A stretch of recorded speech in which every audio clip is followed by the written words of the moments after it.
Good evening, our audience. We are today in the closing session of GameOn discussion panels.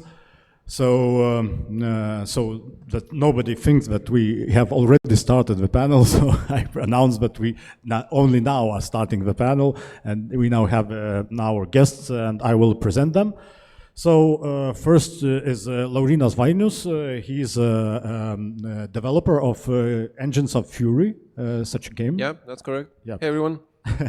Then we have Aurimas Barauskas from who co-creates with his team Eternis deathmatch fighting game. That's correct. Yeah, nice to meet you all.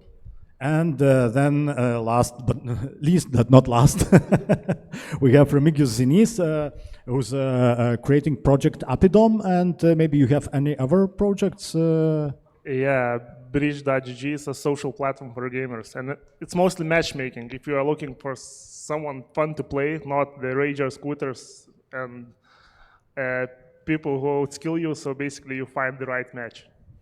Yeah, so our session is quite interesting because we had 15 minutes ago in whole 5.3, I think, that the presentation by Tomukas about the cringiness of Web3 games. And today we have another panel on the same topic about Web3 free games, but this one is called Opportunities and Challenges. The more generic name would be the future of Web3 games, which at this moment I think doesn't look very bright, maybe because bears are ruling the market. That means all the crypto and all that market is quite on the downside. So first of all, I think maybe I would ask audience, how many of you have ever tried Web3 game to play it?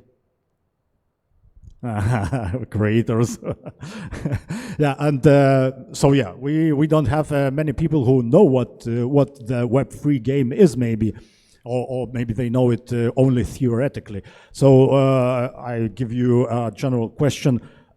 Could you maybe describe in several sentences what is the Web3 game for you as a creator? Because I forgot to mention that all of these people are in some way connected to creating something like Web3 game.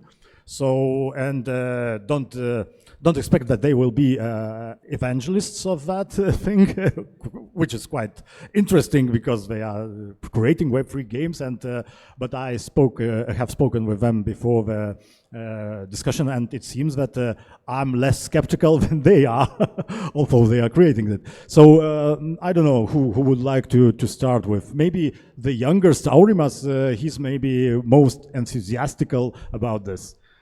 I wouldn't say so.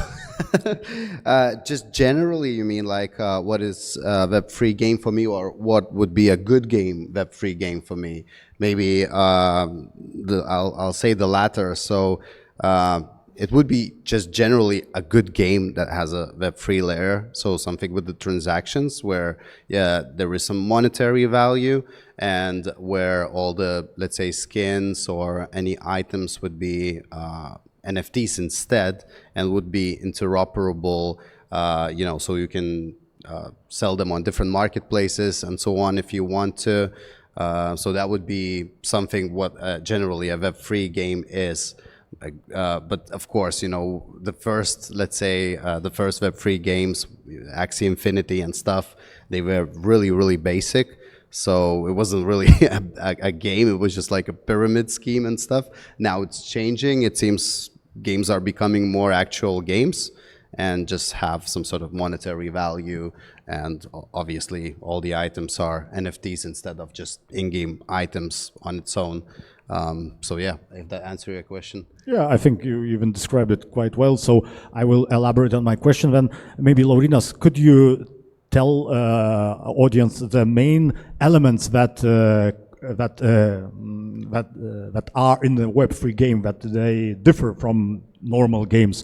What are the main elements? Aurimas mentioned that possibility of transfer your money to the asset, and then asset maybe sell that asset. What are other elements of this. Yeah, I think like the main one is probably just like the general concept of decentralization, wherein instead of you having your assets chill on the servers of the developer of, like, or the publisher of the product you're playing, they're actually just floating around in the blockchain, allowing you to do whatever you want with them.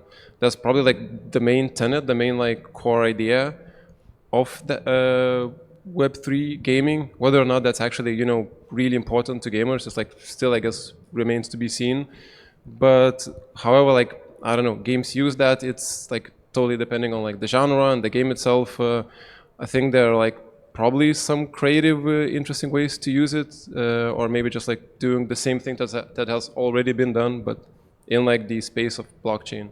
So yeah, that's like the general, I think, like core idea of Web3. And Remigijus, what do you see any other elements that we forgot to mention about Web3 games?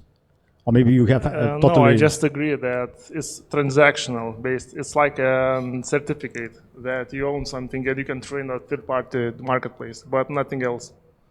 Yeah, and but this didn't move the market. It moved, I think, like 2 or 3 years ago, and now it has stopped. What is the reason why What are the biggest challenges from our panel name for the Web3 gaming today? From my perspective, I was talking with 817 different people in Web3, like investors and creators, and they all, not all, sorry, I'm lying, but most of them lived on the hype that will be metaverse incompatible, and they like, as I imagine, as I said to you, they are investors that bought Bitcoin for 12 euros and now sold for 60, and now they're investors. And they are not that tough like real gaming investors. They don't imagine things like, know things like real gaming investors. And they think that it may be really, right? We'll do it. Yeah, we'll create NFT for this game, and it can be used in that game. But different studios, different engines, different mechanics, different physics, everything. But they will do it. Good story, good hype, good pharma, and that's it. The money. Yeah. This is the why, because everything was created on the hype, not on like vision, but on the hype. And now there are a few visionaries who like believe and try to do this. It's not a bad thing, but I don't see like it happening soon enough, like with this metaverse stuff. Yeah, maybe this also opens the opportunities for the games now to at last maybe throw away these pink glasses and start thinking about the games first, as Tomukas said. And that movement, he also tried in some way maybe criticize that even movement. But yeah, games first. This is just another stage of hype. But this opportunity, maybe it now lets for us to disclose a bit about your games. As I understand, you quite well versed in game development, all of you, and you also have tried to do the Web3 games. But now you are quite skeptical, and I think that maybe you could tell shortly about each of your game and tell what Web3 elements are used in that game, and why do you think that this is a useful thing for gamers? So maybe we can start from Laurynas. Oh, okay. So we're building Engines of Fury. It's a free-to-play top-down extraction shooter, and whenever people ask me like what Engines of Fury is, that is where I stop. Considering we're talking about Web3, I'll add that like we do have a Web3 layer, which in terms of like the game itself, to us it's completely irrelevant. And for a lot of players, it's probably going to be invisible. Like they're not going to be able they're not going to interact or see it if they don't care about it. But what we do is actually the premium currency, which you would have, like in League, in Valorant, and what have you, the premium currency that you buy from us or like from anywhere else can actually be traded back again into like, actual like, I don't know, euros, USDs, whatever. The skins you acquire in the game can also be transferred or traded somewhere else, but that's again like a thing that like I mentioned only because we're talking about this. I don't think like we don't really see that like a lot of gamers really care too much about that. I know there are like markets like in the world that do appreciate this whole notion and idea, but yeah, that's basically what we're working with. Aurimas, you have a bit, I think, wider use for the Web3 element in your game. Your game is a fighting game, something like it's a Tekken fighting or game. Mortal Kombat. Yeah, most similar to Mortal Kombat. The idea is that we revive the legendary folk from the past, like Newton, Cleopatra, Gandhi, Ragnar, Che Guevara, Genghis Khan, you name it. We make them cyborgs, and now they are roaming a world of 22nd century, and fighting for world domination. And a couple of factions and so on. The lore goes pretty deep, but 26 pages I have written on that. But yeah, I mean, generally as well, if you log into the game and just play it as a regular game, all the Web3 stuff will be created for you in the background. You'll experience just a regular game. So even if you win some of the token, which is tradable and on chain, on the blockchain, for the gamer, it's just gonna look like a regular in-game currency. And if you win some skins, you can upgrade those skins with that token, and it's still gonna look like just a regular game.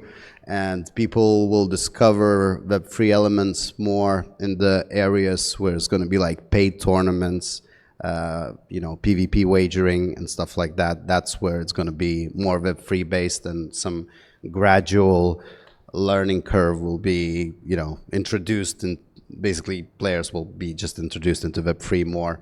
And obviously, if they choose to sell the NFTs on different marketplaces, as well as what else is there about the Web3 part? That's pretty much it. And it doesn't differ too much from Fury of Engines, from Engines of Fury, sorry, from what I heard. Both of your games are free to play, yes? Yeah, it starts as free to play. Of course, if there will be some other monetization, like some characters will be hidden or something like that. But again, we'll try to do it as much as possible. If someone is really wants to grind and get those things for themselves, they can get them for free. And Remigijus, your project? Project Epidom. It's based on Lithuanian folklore, I would say, because Project Epidom was a how to say in English, Dievo. Deity. Deity, yeah. Goddess, deity. Goddess. Of the moving and our narratives about the moving from world to world, and we have items like Perkūnas hammer, and some different stuff, because I want to keep that we as the Lithuanians, we have a great talent, here sitting great talent. I'm not talent, I'm just speaker. I speak a lot, but usually we outsource that, and now we are building something in house, in Lithuania. I'm proud of it, and I want to keep that in game, game design and narrative. That part of Lithuanian stuff. So basically, our game is free to play. It's on Steam, on Epic Games Store, and the blockchain side is on our bridge.gg website on the marketplace, where you can trade. If you're a regular gamer, you can just trade on premium. You have premium subscription on our website. You can trade items. You have blockchain, if you have a wallet, our web browser sees the wallet, and you log in different account to the bridge.gg, and you can trade on the blockchain. Because a regular gamer will never see the blockchain part, and Web3 gamer will see the blockchain part. Basically, that's it, And the other thing about the blockchain I forgot to mention, it's not finished yet, but our game assets will be freely available to invest in. Let's say, if you in asset store, we'll put everything we made for the game, and you can buy 10% of that, asset, and some studio buys that, let's say, uses the asset, the share goes to as an NFT holder of the asset ownership. Let's see, it's from B2B part, and for B2C parts, just sell. You can sell that NFT not only on our marketplace, but in every other third party. That's it. Yeah, I like the idea about that Lithuanian DNA, cultural DNA of sharing. Because it. we're fucking great, you know. Like, but sorry, I'm just continuing a bit off topic. Like, as we were in the pre-medievals, where the Kurshi was the mercenaries for the Vikings, and we go with them like as Vikings, good ones, by the way. But we, from that start, was always outsource, and now finally, like after 1,000 years, we're like doing in-house by ourselves now, and our government now started a bit step by step to support that. Yeah, it seems that maybe video games are a best medium for breaking apart your cultural DNA and sharing it with the world, because they are so It's like universal. books, music, the same thing. Because I was like I forgot the surname of the minister Of culture. Yeah, I think in the Web Summit meeting, in Web Summit, Portugal, I was talking like, why are you not like recognizing gaming as the part of the art? You know, like to write a book, you need 1, 2, 3 maybe writers. You know, to create a music, you need like composer, you need like singer, songwriter. Let's see. But to create a game, you need an animator, like artists, 3D artists, like developers. Like it's a whole branch of artists in one project. No. Yeah, that can work. As I understand, from what you told me, it seems that Web3 games are, it's not even a category. You are creating just games and you are using some elements from Web3, from blockchain, to ease the way of I don't know, transactions for the gamers. But it's not like that huge myth of Web3 gaming that will revolutionize the game sector. But still, as I understand, there is one option which can be used by game developers. That means that you can use tokens when you are creating the game, and in this way attract some capital for creating your game. Have you done that? Have you? So yeah, maybe. Yeah, so I guess I can't give like too much detail on that. Like I'm doing like the game direction side instead of like raising capital. But normally how it works, you know, if you do have like a token and you can promise, you know, that like the game is going to be like a quality product, people are going to want the premium currency. That actually gives incentive to like, you know, a potential investor to invest in that in the game instead of like, you know, doing like a revenue split or like rev share, like any of like the regular financial devices. They can just purchase a fraction of like the total tokens that are going to be released, which means, you know, you can like raise investment in that way, which is like Kickstarter, something like that. Not really. I mean, like with Kickstarter, like you don't really buy any like premium currency. I mean, like so you can have like as a bonus, but like in Web3, you actually like buy, you know, some amount of like premium currency that the game is gonna have, and you're able to like, you know, as an investor, hold it until like, you know, the game is released. If you believe in it, it'll probably, you know, like rise in value. So that's like a financial device that wasn't available before. I think it's like one of the reasons why people hate on Web3 so much, because it allows for a lot of bad actors, either like intentional or like unintentional, you know, just like through the lack Mostly of skill intentional or knowledge. No, I think half of them are definitely unintentional. Like there's like a lot of like Web3 creators that like or like studios that do not have like the executive level like or the strategic planning of like a student indie project. Like they're unable to understand like, you know, the general like gamer culture, like game dev environment, or just how to make a game from like, you know, start to finish. Like I've seen so many like creators that have made 0 games, like, you know, Web3 creators that have made 0 games, and now they're making, you know, an MMORPG. Like it's not gonna happen. Like even like you're probably not even gonna make like a small racing game because you haven't done the thing, you haven't done the work. Could be on the business side as well, you know, where game developers have a good plan and everything, but the execution on the higher side is not done correctly.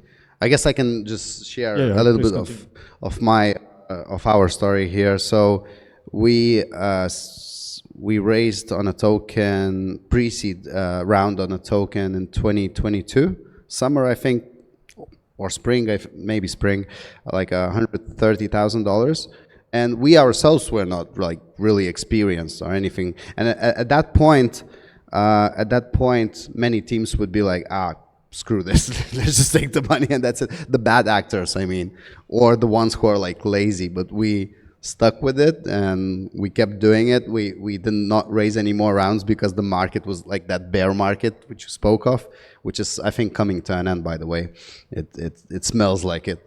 And yeah, we just kept building until the money ran out, and then we start pouring our own money because we already had the product where we to just continue working on that, because it was a lot of was done. And you know, then the recognition and everything happened, and we're gonna do the seed round at the end of this year, and the private round, which is the one above, and then the public round. You know, in 2025 we already got the good launch pads and everything, which now they do scrutinize the projects a lot, as well, talking to some VCs.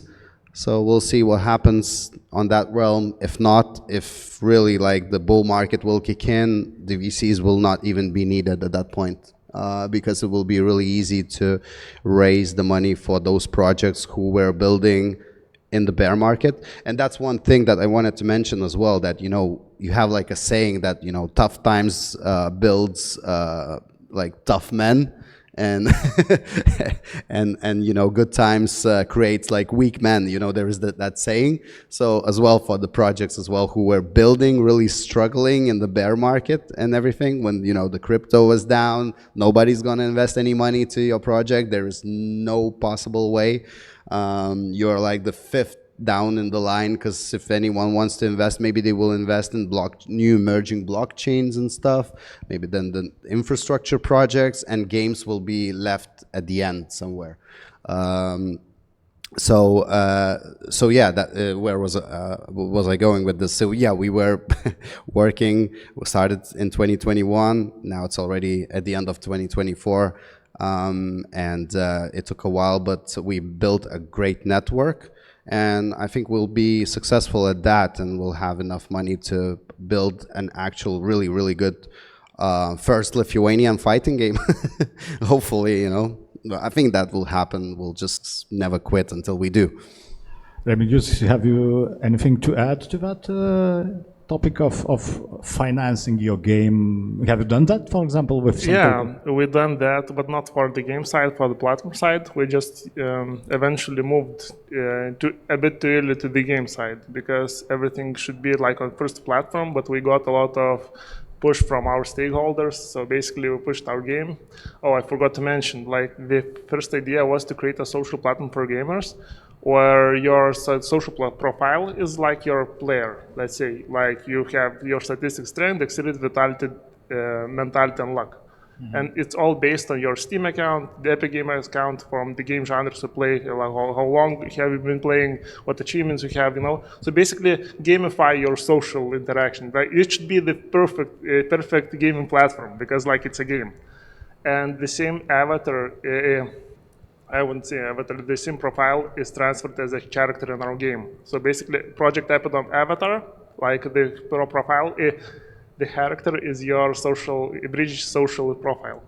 Mm-hmm. And everything you commenting, chatting with their friends, inviting to play in Bridge G, it gets you experience that, and this experience is transferred to our game. So basically, when you're in the workplace, you're chatting a lot on the Bridge G, you're getting like a level in the project Epidom, and you're getting back home and playing. But it was too naive, because I raised much less as I needed. So basically, like the scope was too huge for us. And now we are trying to do in two separate teams. Yeah, Laurynas, before the discussion, has mentioned a really interesting thing about that, coming to that part of dump money and, you know, people wanting to invest somewhere, that in a way, all that crypto bros, the term crypto bros, it tells about people who are just always shouting hodl, and you just hold for your assets, buy, and everything is built on that belief of some better, brighter future. The so-called greater fool theory is built on that there will be always greater fool behind me. And in a way, games coming with the crypto, that idea, aesthetics, they build a really religious element, because when you say that I will sell my I don't know, Bitcoin for much higher price, I always also dream about the future when I will be spending that money. But now when you connect the game also brings another world that is promised to you with, I don't know, better skins, better earned money, and it's a really flammable concept. And but it seems that the general audience of people, they didn't buy that. I would add a joke. Like, can you trust the people so illiterate that write hodl, not hold? No, that's on purpose. Yeah. It's That's on purpose. By the way, gamers are religious, crypto guys, people are religious. So there you go. We got something going there. Yeah, it's something in that way. Play to earn, is it a real thing? Because always when somebody speaks about that play to earn, I always at first it seems it's a really great idea. I will play and I will earn some money, but then it comes to the fact, where does the money come from? That means, where's the influx of the money? Because usually when people are presenting Web3 as a concept, they say, you will be selling, you will be earning, you will be building something, and then you will sell it and you will earn money. But where is the influx of capital into that market? Is it at all? Okay, I will shorten my question. Is play to earn a real thing? Is it possible? No, it's like a really cool. Well, it's not a cool hype idea. Like no one in like the gaming community really bought it, But a lot of like crypto bros really loved it. And yeah, as you mentioned, like the economics don't really work. Like, who's gonna pay you money to play the game? Like, it's supposed to be like a form of entertainment.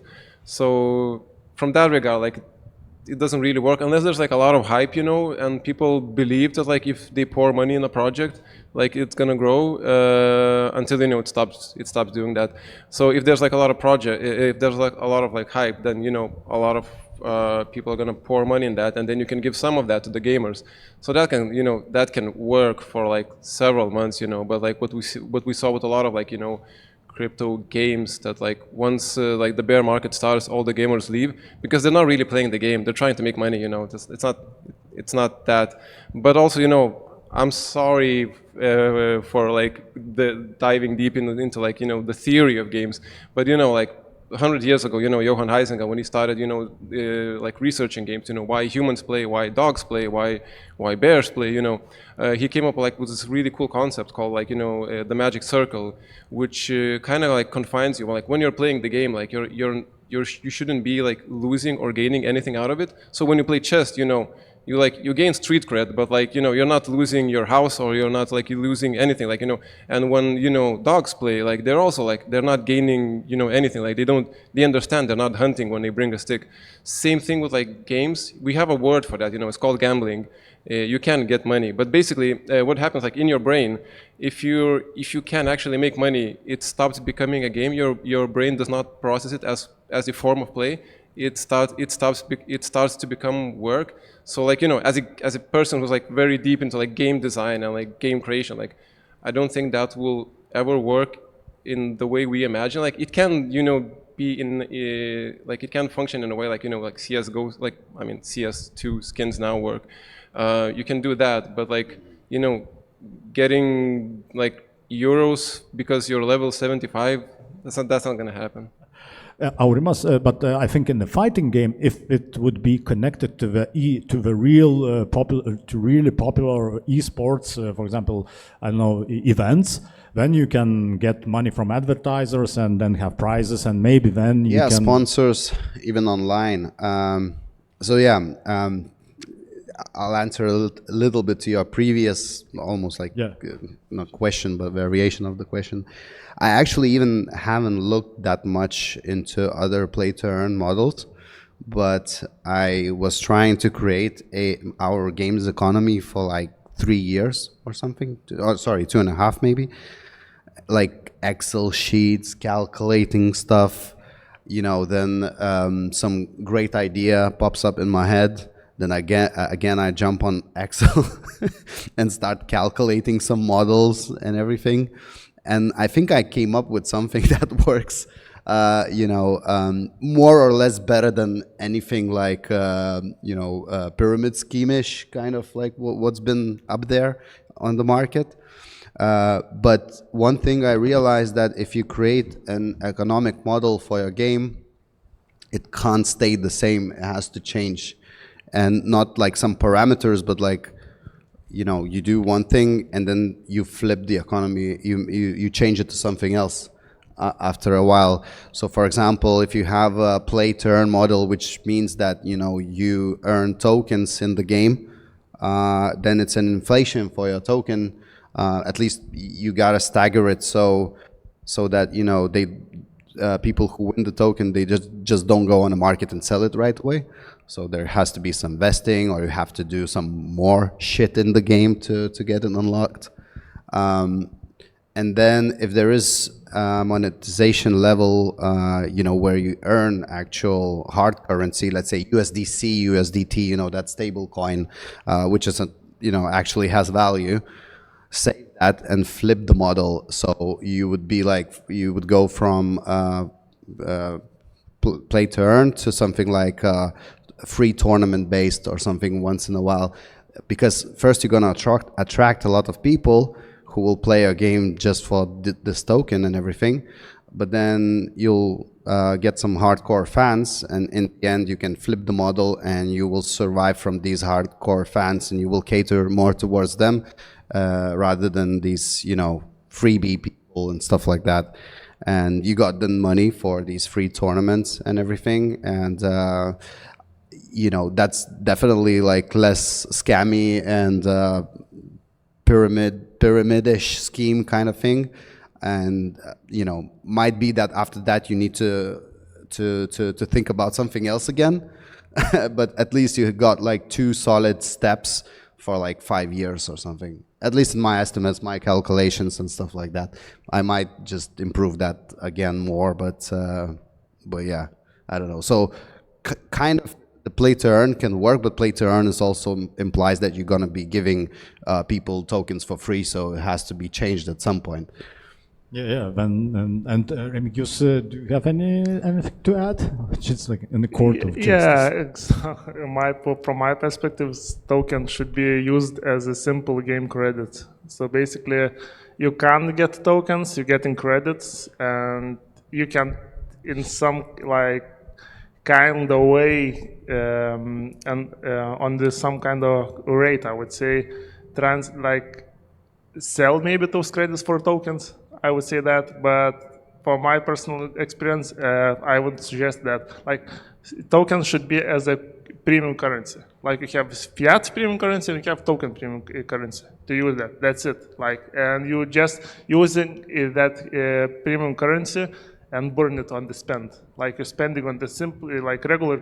Let's say you have 1,000 token credits and you buy 1 million simple credits. That's it. No back way. The only back way is through items in the marketplace. That's it. What are for example, as I understand, Web3 games, or that elements of Web3 are used in some darker schemes, not only just looking for a greater fool, but they are sometimes used, I don't know, for money laundering, or I don't know, maybe you can give some examples just to... Yeah, it comes from my wife as a lawyer. And we have a few cases in the Baltics before, which tracked in even to the Binance. So basically, a lot of these games are played by the military terrorist groups, and a lot of South Koreans, North Korea, North Korea, China, Arabic countries. And they grinding simple games, let's say World of the Warcraft, and selling gold through various platforms and supporting terrorist groups. And blockchain allows to overstep the regulatory boundaries. So basically, if you have the blockchain, no one will ever see who is this user, is he terrorist or not. That's why Steam or Epic Game Store doesn't have this trade capabilities in the system. You don't want to be in some law involvement, like in the regulatory states. As I understand, there is no regulation for that blockchain. Nope. So a lot of scam, cocaine money, and all that stuff. If you want to try, I can prove. Maybe if well, for example, we would remove all that, I don't know, greed and looking for a greater fool, what vision you would see for the Web3 gaming, for Web3 games, or I don't know, games with Web3 elements. For me, it seems that when I was reading at first, seemed connected very well with metaverse idea, that if you have a metaverse and it's so connected, that means that, I don't know, a code from, the program code of your asset can be converted seamlessly to another game's asset, and everything can flow freely. Then maybe it would be a viable economy even, but it's a metaverse which also burned like 2 years or 3 years ago.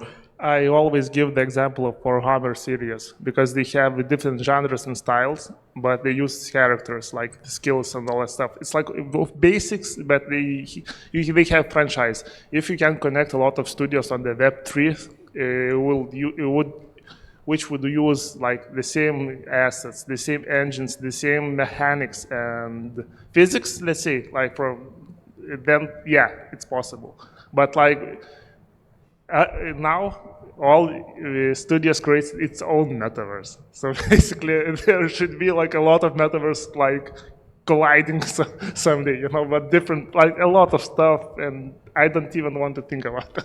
Yeah, you would have to have standardized in a way. Yeah, you need a standardization. Yeah. Exactly. Yeah. Standardization of game development, like one universal model for that, and in short, we would move to communism. Maybe you, Laurynas or Aurimas, have some ideas about that. I mean, not speaking about like from a skeptical part, but maybe to dream big, and what would be the bright future for Web3 elements or blockchain elements in the gaming. Yeah, so like looking from like a macroeconomic level, like a lot of free-to-play games came mostly, from like East Asia, Southeast Asia, countries that like really adored free-to-play, but mostly because, for example, like, South Korea, they're like very much accustomed to like, paying for playtime, in PC banks, that's how they're accustomed to like playing, and that's like where free-to-play on PC, really like originated, and it's slowly like crept into like the Western audiences. Firstly, like through MMORPGs, like especially like pay-to-win MMORPGs, but later on, in other games, like now most like genres have like free-to-play games, at least like a few of those, and I think like that was like a lot of like the driving force that what happened there. And nowadays, I think what will happen eventually is, to me, Web3 is going to be really relevant to a lot of like Western gamers, because it's like the value proposition is not there. Like it's really hard to actually make it make sense. But we have like North Africa that's like becoming a really big gaming like environment. We have Latin America, and we also have Southeast Asia again, like regions that aren't that like economically advanced, where they're like very sensitive to like buying like riot points or whatever, like buying any like game currency, because once you buy it, like it's burnt money, like whether or not you buy skins doesn't matter, like you're not getting it back. With Web3 the proposition is a bit different, because like if you buy it, like you can change your mind and like buy, like sell it back. So with that out of the way, like with these countries like actually being more accepted to Web3 gaming, because it's a safer currency essentially, then that might start to creep into like Western gaming, where it would become actually expected. Like if you're playing a any game actually, like like if you're playing League, you start to expect that like you should be able to like resell like your riot points back, regardless of whether like it's on Web3 or not, because by that time like it might not really be relevant. Yeah, it's like a good means for fighting inflation. Yeah. Aurimas, you wanted to add something? Just for me, so the question was, what is the bright future for Web3 gaming and stuff, in a nutshell, yeah? It's just a lot of how do you pronounce that? Interoperability, right? Between the different games, items, and everything. So from our side, for example, when it comes to Eternis and fighting game and everything, how do we want to be? How do we see that future? Because obviously, if you want that future to happen, you have to kind of make it somehow. So what we want to do is bring even these like board, yacht, ape club, wherever it's called, and just create those characters for the game and just make it so that if you log into the game with that NFT, you can use that character and stuff, and make those kind of how do you call that, like those surprises and stuff, and don't ask for their permission or anything like that. So that kind of like this merging of like different NFT collections or different games somehow becoming more interoperable between one another, similar to what Thomas have said between having like keys, and that's actually how I imagined it as well. Having some sort of NFT, it's somehow you are able to use that in the game, in another game than the one that you created, and so on. That's how I kind of imagine it, and so that would be the kind of like fundamentals, and we would have more and more things built towards that interoperability, which is really hard to pronounce. Okay, thank you. In audience, maybe audience has some questions, some critical ones, or maybe nobody. I actually have a question. Yeah, sure. Okay, so you mentioned like you might like include like ape characters like in your game. Why would you do that? Like you're not gonna get any money from them. Like the NFT owners are not gonna pay you for that. And like that like adding we might get gamers. But like you'll get the amount of gamers is going to be like so small, like any other like user acquisition campaign would be like economically way more viable. You'd get more gamers by just like creating a better trailer. And it would yeah. But about the about the blockchain use and everything I was talking, maybe not them in particular, but okay, so they have big following and stuff, that would serve, especially like Twitter and stuff. So okay, that could be used monetarily then. If you're raising some round or something like that, or increased, following on your socials, whatnot, and that could spark, let's say, more talks on our socials, like, oh, include these guys, include, that character or something like that, So, yeah, I don't know, that not necessarily them, but we definitely look at some like big collections and thinking about maybe let's get character or something in the future and show that use case that's that NFT which is unrelated, or that collection which is unrelated. Somehow if the person logs in with their wallets into our game with that NFT, they can have a character exclusive for them if it's worth in some way. I would agree with Vainius, because like it's time waste, like it's from my perspective too, like because you need to do a lot of programming stuff, like to implement physically the object into the game and the mechanic, like a lot of like working hours for the developers. Yeah, that's true. You have more characters and stuff, and then it would be like a hidden character, Not like one of the main features for us or anything like that, but it's one of the ideas that we have.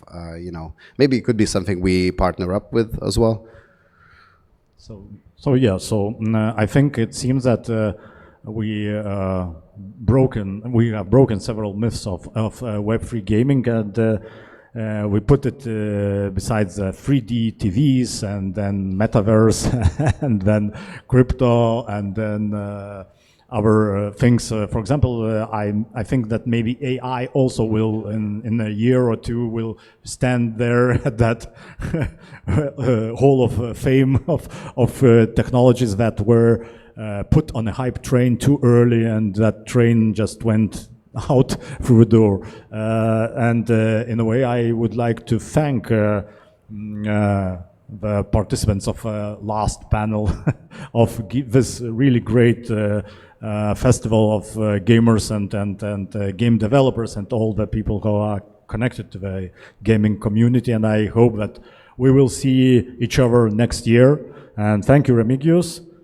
Thank you, Laurynas, and thank you, Aurimas, and audience who are still here.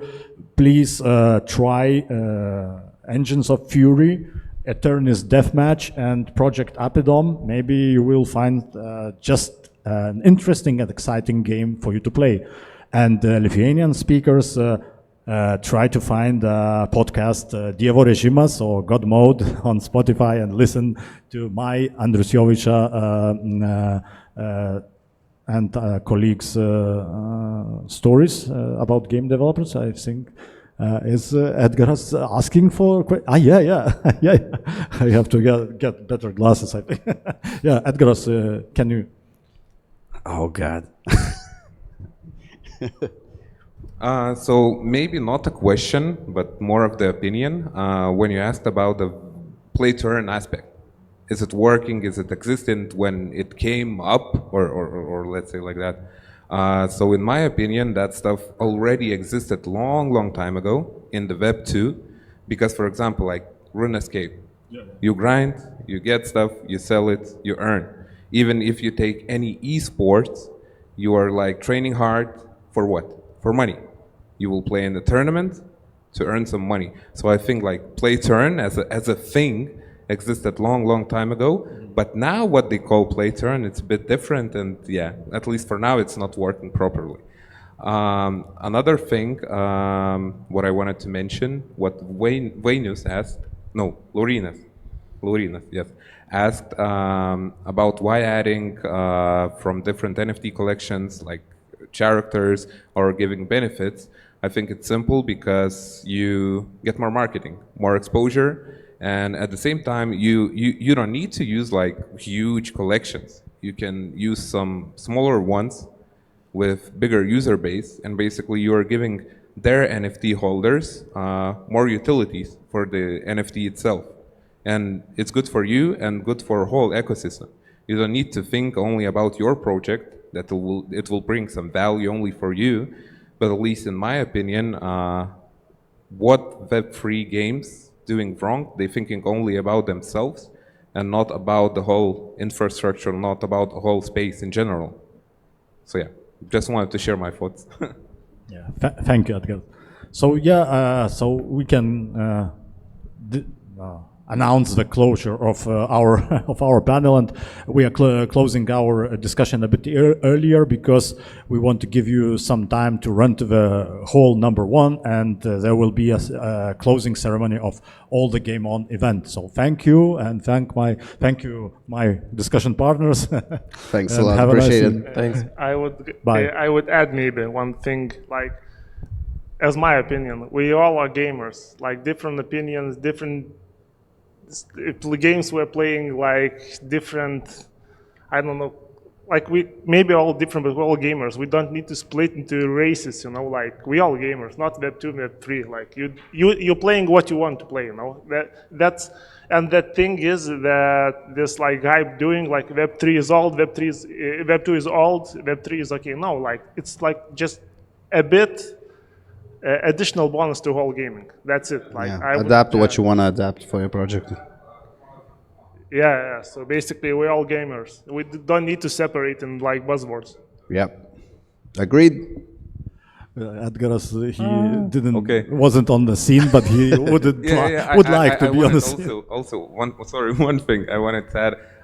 But yeah, the biggest problem is that Web 2 gamers are splitting us, like Web 2 and Web 3. Web 3 is a scam, you know, crypto, NFTs, it's a bad thing. And what we need to do in Web 3, try to educate them and show them that this thing is working. This is not only bad things. But what we do, we only talk in our terms. This is NFT, crypto, blockchain, transactions, and that kind of stuff. And it just scares off people. That's it. That's the problem. Yeah. Thank you. Bye. I think we can finish, or we will just continue eternally. Thanks. Thanks a lot. See ya.